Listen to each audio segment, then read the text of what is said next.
ನಿಮ್ಗೆ ಗೊತ್ತಿರ್ಲಿ ಚಲನಾ ನಿಯಮಗಳು ಬರ್ತಾವ ಸರ್ ಐಸಾಕ್ ನ್ಯೂಟನ್ ಅವರ ನಿಯಮಗಳಲ್ಲಿ. ಸೊ ಒಂದು ಜಡತ್ವ ಇನರ್ಸಿಯಾ ಅಂತ ಬರುತ್ತೆ ಈ ತರ. ಅದ್ರಾಗ ಇನರ್ಸಿಯಾ ಫಸ್ಟ್ ನಿಯಮ ಸರ್ ಅದು ಅವ್ರದ್ದು ಜಡತ್ವ. ಅದಕ್ಕೆ ಎಕ್ಸಾಂಪಲ್ ಕೊಡ್ತಾರೆ, ವಿಜ್ಞಾನಿಗಳಿಗೂ ಗೊಂದಲ ಆಗ್ತದೆ ಸರ್, ನಿಮಗೂ ಹೇಳ್ತೀನಂತ. ಒಂದ್ ಟವೆಲ್ ತಂದು ಜಾಡಸ್ತಾರ, ಧೂಳ್ ಹೊರ ಬರೋಣ ಹೇಳ್ತಾರ. ಏನಂದ್ರೆ ಈ ಧೂಳ್ ಹೊರಗೆ ಯಾಕೆ ಬರ್ಲಕತ್ತ ಅಂದ್ರ ಇದ್ರಾಗ ಜಡತ್ವ ಅಂತ ಹೇಳ್ತಾರ. ಒಂದ್ ಬಕೆಟ್ ನೀರ್ ತಗೊಂಡ್ ಅರ್ಧ ತುಂಬಿಸಿ ಹಿಂಗ್ ತಿರುತ್ತಾರ, ತಿರುವಿದಾಗ ಆ ನೀರ್ ಚೆಲ್ಲಲಾಗ್ಯದ, ಮ್ಯಾಕ್ ಹೋದಾಗ ಹಿಂಗೆ ಓಪನ್ ಇರ್ತದ ಸರ್, ನೀರ್ ಚೆಲ್ಲಬೇಕಿತ್ತು, ಯಾಕೆ ಚೆಲ್ಲಲಾಗ್ಯದ ಅಂದ್ರ ಅದ್ರ ಜಡತ್ವ ಅಂತ ಹೇಳ್ತಾರ. ಬಸ್ ಬ್ರೇಕ್ ಹಾಕೋಣ ಮುಂದಕ್ಕೆ ಹೋಗಿ ಬೀಳ್ತೀವಿ, ಕಾರಣ ಮನುಷ್ಯನಲ್ಲಿ ಜಡತ್ವ ಇತ್ತು ಅಂತ ಹೇಳ್ತಾರ. ಟ್ರೈನ್ ಒಳಗ್ ಕೂತು ಬಾಲ್ ಮ್ಯಾಲ ಹಾರಸ್ರಿ, ಸೀದಾ ಒಳಗ್ ಕೈಯಾಗೆ ಬರ್ತದ. ಟ್ರೈನ್ ಒಳಗ್ ಕೂತು ಅದ ಟ್ರೈನ್ ಮ್ಯಾಲ ಕೂತ್ ಹಾರಸ್ರಿ, ನಿಮ್ ಕೈಯಾಗ ಸಿಗ್ತದೆ ನೋಡ್ರಿ, ಇಲ್ಲ. ಟ್ರೈನ್ ಒಳಗ್ ಕೂತು ಹಿಂಗ ಹಾರಿಸಿದಾಗ ಜಡತ್ವದಾಗ ಇರ್ತದ.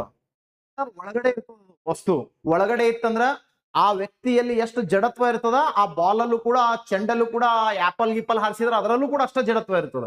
ನೀ ಟ್ರೈನ್ ಮ್ಯಾಲ್ ಕೂತ್ ಹಾರಿಸು, ಹಿಂದಿನ ಸೀಟ್ನ ಹಿಡಿಬೇಕದನ್ನ, ಅಥವಾ ಬೋಗಿ ಹಿಂದ್ ಹೋಗಿ ಬೀಳ್ತದ ನೀ ಹಾರಿಸಿದ ಚೆಂಡ.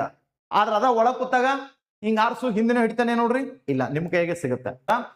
ಪೇಪರ್ ಇಟ್ಟು ಅದ್ರ ಮೇಲೆ ಒಂದು ಕಾಯಿನ್ ಇಟ್ಟು ಪೇಪರ್ನ ಒಮ್ಮೆ ಹಿಂಗ್ ಜಗಿದಾಗ ಏನಾಗ್ತದ, ಕಾಯಿನ್ ಅಲ್ಲೇ ಕುಂದಿರ್ತದೆ. ನೀವು ತೆಗ್ದಿರ್ತೀರಿ ನೋಡ್ರಿ, 8 ಪುಸ್ತಕ ಇರ್ತಾವ, ನಡುವಿನ ಪುಸ್ತಕ ಬೇಕಾಗಿರ್ತಾವ, ಪಟ್ಟನ ಹಿಂಗ್ ಜಕ್ಕೊಂಡ್ಬಿಡ್ತೀರಿ, ಆ ಪುಸ್ತಕ ಹೊಳ್ಳಿ ಅಲ್ಲೇ ಕೊಡ್ತಾವ. ಕಾರಣ ಮೇಲಿನ ಪುಸ್ತಕದಲ್ಲಿ ಏನಿತ್ತು, ಜಡತ್ವ ಇತ್ತು ಅಂತ